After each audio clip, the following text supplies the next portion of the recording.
Hi, I'm Julie Hawks. Welcome to the Laws of Peace, where you will learn how to understand and apply God's laws in simple ways so that you can take small steps to create big changes and miracles and become the person you're always meant to be. The answers are in the scriptures. Let me show you how to find them. Today's episode is called The Secret to Success That High Achievers Understand and Live By. This month, we are working on the law of success. And basically, the law of success states that we were meant to succeed. God has, by divine design, created us not only to have a deep desire to create, but also to be successful. When you believe you can and you act in alignment with truth and law, success becomes inevitable. You can create anything. Raymond Hollywell, in his book, Working the Law, said this. He said, man is made for progress. Every man contains within himself the capacity for endless development. Nature knows no failures. She never plans anything but success. Infinite resources are at man's disposal. There are no limits to his possibilities. Every mind can develop greatness. It is simply a matter of knowing how. We were born to create. In fact, the whole of scriptures in Genesis starts with the creation and what the Lord is teaching us about creation in so many ways. In Moses chapter 2, verse 28, it says, "And I, God, blessed them and said unto them, Be fruitful and multiply and replenish the earth and subdue it and have dominion over the fish of the sea, over the fowls of the air, and over every living thing that moveth upon the earth."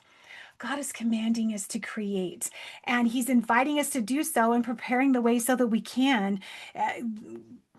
God created the world and called it good, and then gave Adam and Eve dominion, stewardship, and the ability to multiply and replenish. This reflects the divine design of man to grow, create, and succeed in harmony with divine law. Elder Uchtdorf said, "The desire to create is one of the deepest yearnings of the human soul. No matter our talents, our education, our background, our abilities, we each have an inherent wish to create something that did not exist before." And there's so many ways we can create. We can create a home. We can create art. We can create music. We can create meals. We can create beautiful spaces. We can build things. We can create relationships. We can create an experience. There are so many ways that we can create. There's a few principles that are going to be really helpful with this. The first principle that I want you to understand is that God prepares the way so that we can create. Let's dive into the scriptures, and we're going to start in 1 Nephi chapter 17.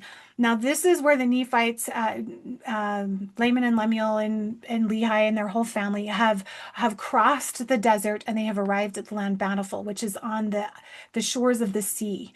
And there's honey and there's milk, and it's a beautiful place to be. And the Lord is about to ask Nephi to build a ship. But first, we have these few verses that are really powerful, and I really want you to think about how these apply to you personally in your life. In verse 3, it says, "And thus we see that the commandments of God must be fulfilled." That's law, right? Remember, law is the directions to get what we want. "And if it so be that the children of man keep the commandments of God, he doth nourish them and strengthen them and provide means whereby they can accomplish the thing which he has commanded them. Wherefore he did provide means for us while we did sojourn in the wilderness." And then in verse 5, it says, "And all of these things were prepared of the Lord that we might not perish." And in verse 13, it says, "And I will be your light in the wilderness, and I will prepare the way before you, if it so be that ye shall keep the commandments." Remember, that's follow the directions. "Wherefore, inasmuch as ye shall keep my commandments, ye shall be led towards the promised land, and ye shall know that it is by me that ye are led." Catherine Thomas said this. She said, "Divinity is so mixed in with the world that one increasingly senses that everything needed is provided in anticipation. All things seem to be working together, often in very small details." So when you think about creating something or solving a problem or working through an issue, and you have these fears that maybe it's not going to work or it's not possible or you're not smart enough or creative enough or any of those things, I want you to remember that when God invites us into something, he's going to prepare the way to make it happen. So let's dive into the story of the boat.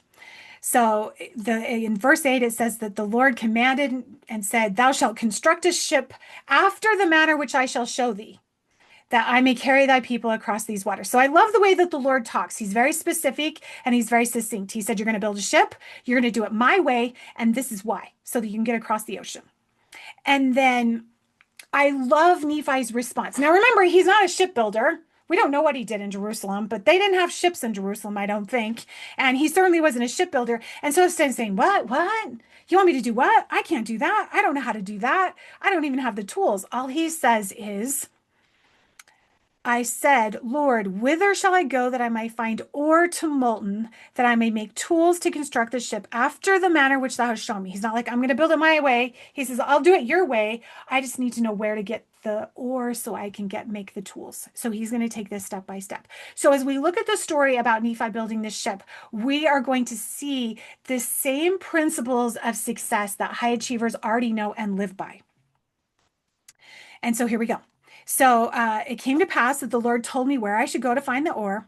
And he made bellows and he built a fire and he built the tools. And when his brothers saw that he was building a ship, they came in to make fun of him. They began to complain, first of all. And then they said this. They said, our brother is a fool, for he thinketh he can build a ship. Yea, he also thinketh he can cross these great waters. And so they're making fun of him. They're becoming an obstacle in his life. Now look at how Nephi handles this huge obstacle of his brothers, causing so much pain and abuse for him. He said in verse 23 is where it starts. It says, I, Nephi, spake unto them, saying, do you believe that our fathers, who were the children of Israel, would have been led away out of the hands of the Egyptians if they had not hearkened unto the words of the Lord?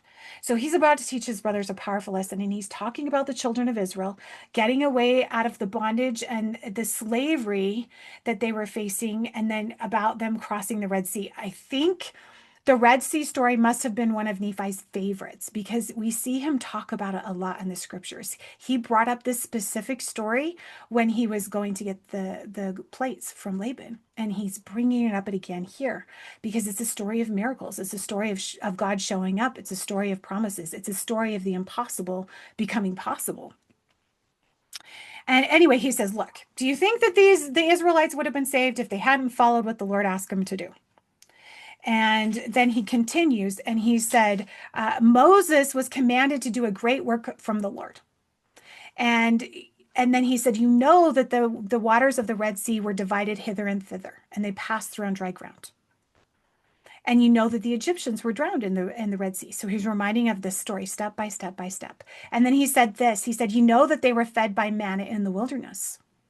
Yea, and you also know that Moses, by his word, according to the power of God, which was in him, smote the rock, and there came forth water that the children of Israel might quench their thirst. So you're starting to see the pattern here. First, the Israelites followed what God asked them to do, and then the Lord provided for them everything they needed to be successful. He gave them manna in the wilderness. He killed the Egyptians. He even gave them water out of a rock. Right? This is an echo of how the whole chapter started with the Lord saying, hey, I'm going to prepare the way for you so that no matter what you're asked to do, you can be successful at it. And then he gives Nephi this giant task that feels impossible. And then when his brothers are giving him a really hard time about it, he reminds them of what is possible because of the power of the Lord. And then he says this in verse 30, and I think this is really important because this teaches us about receiving, which is also about, we learn about in the law of giving and receiving. He said, notwithstanding they being led, the Lord their God, their Redeemer, going before them and leading them by day and giving them light unto them by night, and doing all things which were expedient for man to receive. Like he's doing everything that they need. And yet they hardened their hearts and blinded their minds and reviled against Moses and against the true and living God. We do that when we become afraid, when we're like this, I can't. My circumstances are too much. I'm not smart enough. I'm not bright enough. Right? We start buying into the things that aren't possible for us, and we lose our ability to connect with the Lord and make impossible things happen. And Nephi is warning about this. He's saying, look, the Israelites were fine until their hearts were hardened and their minds were blinded, which is exactly what we're seeing happen with Laman and Lemuel. They don't believe. And it came to pass that according to his word, that he did destroy them. According to his word, he did do all things for them. And you know by the power of his almighty word that he can cause the earth that shall pass away. And you know by his word that he can cause rough places to be made smooth and smooth places to be broken up. Oh, why then is it that ye shall be so hard in your hearts? Behold, my soul is rent with anguish because of you, and my heart is pained. Behold, I am full of the Spirit of God, insomuch that my frame hath no strength. Now, when it came to pass that when I had spoken these words, they were angry with me. And so then, Laman and Lemuel, they've had it. They've had it with his speech. They've had it with his belief. They've had it with his positive attitude. They've had it, and they're ready to kill him. And they wanted to. They were about to kill him. And then this is what Nephi said. He said, in the name of the Almighty God, I command you that you touch me not. And I love the power that Nephi has in this moment, because there are so many times before this when his brothers tied him up and held him down and wanted him killed. And he's about to have another one of the most horrific experiences ever on the boat where this is happening. But in this moment, he is filled with the power of God. I command you that you touch me not, for I am filled with the power of God, even unto the consuming of my flesh. And whoso shall lay his hand upon me shall wither even as a dried reed. And he shall be as naught before the power of God, for God shall smite him. And it came to pass that I, Nephi, said unto them that they should murmur no more against their father, neither should they withhold their labor from me, for God had commanded me that I should build a ship. And then we hear his faith and his belief. And he said, and I said unto them, if God had commanded me to do all things, I could do them. If he should command me that I should say unto this water, be thou earth, it should be earth. And if I should say it would be done. Do you have this kind of faith in your own life to solve the problems that are in front of you? To figure out the way through? Do you believe that the Lord will prepare a way for you so that you can do the things that you've been asked to do, so that you can fulfill your mission and purpose in life, so that you can serve and solve and help and grow and create financial abundance and create good relationships and create good health? Can you imagine if you applied these principles, if you applied this belief to your ability to be disciplined and have a healthy body? Or to have more money, or to have better relationships? Nephi's teaching us something really powerful here. In verse 53, and it came to pass that the Lord said unto me, stretch forth thine hand again unto thy brethren, and they shall not wither before me, but I will shock them, saith the Lord, and this I will do, that they may know that I am the Lord their God. And it came to pass that I stretched forth my hand unto my brethren, and they did not wither before me, but the Lord did shake them, even according to the word which he had spoken. Now, in this moment, I really wish that the Lord wouldn't have tased them, but instead it would have just killed them. But Nephi needed their labor so that the ship could be built. Otherwise, they would have been put back so many years. But I just think, why couldn't God just take the obstacle out of the way? There's so many lessons we can learn from moving forward in spite of the obstacles, in spite of the challenges that we face. So let's look at the 4 behaviors of successful people. And I want you to see how they showed up for Nephi in this story. The first one is cultivate an I can attitude.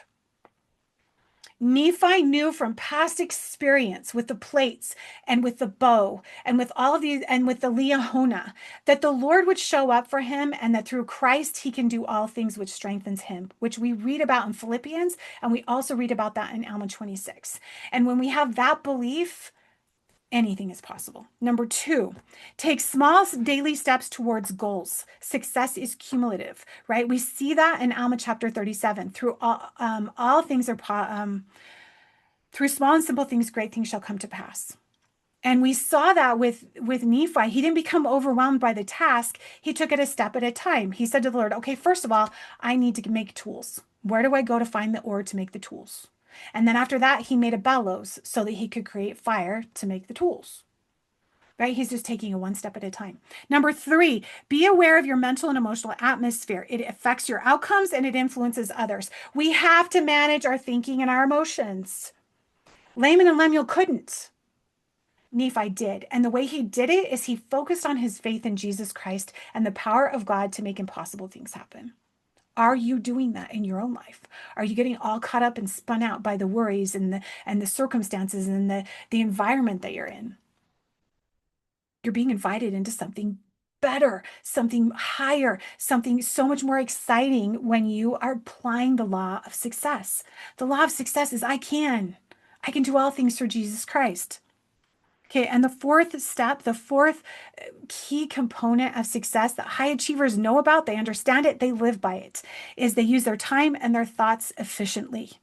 These are your 2 most valuable resources. They're not scrolling on their phone endlessly. Nephi wasn't laying in the sand getting a tan. He was out there doing the work every single day until it was done. And in chapter 18, we read about how they created this beautiful ship and they were so excited and they humbled themselves before the Lord. And then they got on that ship and they went to the promised land, and God kept his promises.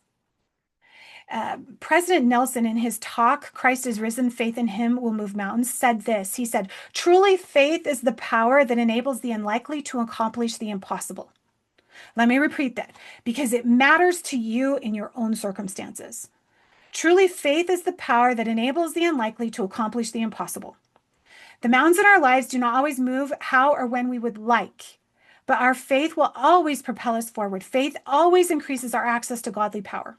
He continues, please know this, if everything and everyone else in the world whom you trust should fail, Jesus Christ and his church will never fail you. The Lord never slumbers, nor does he sleep. He is the same yesterday, today, and tomorrow. He will not forsake his covenants, his promises, or his love for his people. He works miracles today, and he will work miracles tomorrow. Faith in Jesus Christ is the greatest power available to us in this life. All things are possible to them that believe. Your growing faith in him will move mountains, not the mountains of rock that beautify the earth, but the mountains of misery in your life. Your flourishing faith will help you to turn challenges into unparalleled growth and opportunity. Those are powerful promises. The law of success works. It's like math. 1 + 1 always equals 2. When you do the work, when you follow through, then you can't help but be successful. Now, let me remind you of those 4 principles. The first one is that we need to cultivate an I can attitude. And that becomes easy when we trust God and know that we can do all things through Christ. Number 2, we take small daily steps forward in the direction of our goals. And number 3, we manage our mental and emotional. We manage our emotions. We manage our thinking. And there are so many ways to do that. And we've talked about that in past podcasts. And number 4, we use our time and our thoughts efficiently. We're not wasting time. We're not scrolling on our phone. We're not binging Netflix endlessly. We're not hitting snooze a million times on our alarm clocks. We're getting up. We're taking action. We're moving forward. And we can do that when we trust the promises of God, when we focus on Jesus Christ. I'd like to end by sharing a story. Years ago, I had small children, probably 3 small kids. My daughter Alicia would have been about 3 or 4. So I would have had 3 kids at the time. And I had grown up riding my bike with my dad. We'd rode miles and miles and have lots of stories about biking. But as a new mother, I had not ridden my bike very much. And one day my dad said to me, let's ride this. It was for charity. It was a ride called the Tour de Tater, and it was out in Blackfoot, Idaho. And the ride was advertised as a 50-mile bike ride for charity. The money that we paid to ride the ride was going to go towards charity. And he said, come on, we can do it. And I'm like, but Dad, I haven't ridden my bike very much. I'm not really in shape. And he goes, oh, we'll practice a couple weeks before. And so the 2 weeks before the ride, we went out and rode. And the first time we rode, I'm like, I'm not very good at this. The second time we rode, the wind blew against us, and I was exhausted and almost in tears by the time we were done with the ride. And we didn't even ride 50 miles. And I thought to myself, the only way I'm going to be able to ride this ride is if the wind doesn't blow. We live in Idaho. And so for the whole week before the ride, I prayed every day, Heavenly Father, please help that the wind doesn't blow, because I need to make this bike ride, and I don't think I can do it if the wind blows against me and it's really hard. So we got up that morning and we went to ride. And since I was a child, the family, the way we do this is that we ride our bikes, and then my mom always followed along in the truck with extra tools, extra food. This day she had my kids with her because if we get stranded or we have problems, then she's there with the truck to help us with whatever supplies we need. And so my mom came with the truck. She had my children in it, and my dad and I started on this bike ride. Well, guess what? We woke up to 20-mile-an-hour winds. I'm like, oh my gosh, I don't think I could do this. I cannot do this. But my dad said, oh, come on, Julie, it's going to be fun. And so we started out on the bike ride, and we were riding along, and we did something called drafting, which is where you put your wheel. I put my front wheel right at the back of his back wheel. So he carried a majority of the wind for me. And we started, and it was a 50-mile bike ride, and it was a loop. And he said, Julie, when we get to mile 25, we're going to turn around and the wind is going to push us home. You can do this. You can do this. And I thought to myself, I can't. So we watched the miles tick by, and I'm tired. And usually when we're drafting, we take turns drafting, but my dad knew I was tired. And so he carried the load. He drafted most of the way. And I just kept saying, I just have to make it to mile 25. I have to make it to mile 25. And I just kept praying, Heavenly Father, please make the wind stop blowing. But it just increased. And so we had a steady 20-mile wind that we were fighting. But I knew as soon as I turned around, we were going to be fine. Well, we get to mile 25 and there is no turnaround. And we get to mile 26 and there is no turnaround. And we get to mile 27 and there is no turnaround. I'm like, what the earth? Where's the turnaround? And I start to complain, like, Dad, I don't think I can do this. He's like, come on, Julie, it's just got to be another mile. Just keep going. And so we finally get to the turnaround. And he says to me, he's like, okay, now, Julie, you can get the way home. Because guess what? The wind is going to push us all the way home. It's going to be easy. So as we turn our bikes to go the other direction, I am not making this up. The wind switched directions. We were now fighting the wind all the way home. And what I thought was a 50-mile bike ride was actually a 62-mile bike ride. I was in tears. My mom was right there with the truck. She says, Julie, just put your bike in the truck. You don't have to finish. I'm like, no, I am finishing this dang ride. And so I rode all the way back and I cried every mile. I would not quit. I would not give up. I was going to do that bike ride. And I cried the whole way home. This adult person, tears streaming down my face. I'm like, I am not giving up. I'm going to finish this bike ride. And I know that the Lord really strengthened me and helped me to finish that bike ride because, I was so exhausted. And it was so much more than I expected it to be. And when we got to the end of the bike ride, my dad said to me, he said, Julie, you did something really hard. And I want you to remember that because you're able to do this, the next time something really hard comes up in your life, I want you to remember you can do that too. You can do hard things. And I was so proud of myself and so grateful. And it ended up being a huge blessing in my life as I faced many challenges later on. But I actually faced a really difficult challenge the very next day. My daughter, Alicia, was sick and she had strep throat. And so she had a fever and she was lethargic. That was on Saturday. On Sunday morning, she was really lethargic. And so we took her to the emergency room and she was admitted immediately to the hospital with a staph infection that was right lodged in the back of her throat. And the doctor said that it could either go up and infect her brain or go down and infect her heart. And both of those would be life-threatening. And we stayed in the hospital for 5 days. And that was such a challenge. But through it all, I remembered that the Lord could help me to do hard things and that my dad said I could do hard things. And I think there's a huge lesson when it comes to the law of success. So many times we want the obstacles to go away. I would have given anything for the wind not to blow that day. I even begged the Lord for it and he did not answer that prayer. That was a big fat no. And not only did he not answer the prayer, but the wind changed once we got out there. And sometimes that's how life is, that things don't go the way we expected. Things are more difficult than we ever anticipated. We run into obstacles that we didn't plan on. However, when we remember the promises of the Lord, when we remember the story of Nephi in the boat, when we remember the story of the Red Sea, when we remember the promises that our current prophet has promised, that he can make the impossible possible when we believe, then we can have the courage and the faith to take the action necessary to make the things happen so that we can create those things in our life that would bring us peace and happiness and success. I challenge you this week to apply these 4 parts of this law so that you too can find the success in spite of the challenges and the obstacles. If you have enjoyed this podcast, will you share it with somebody that you love? Thank you so much for being here today.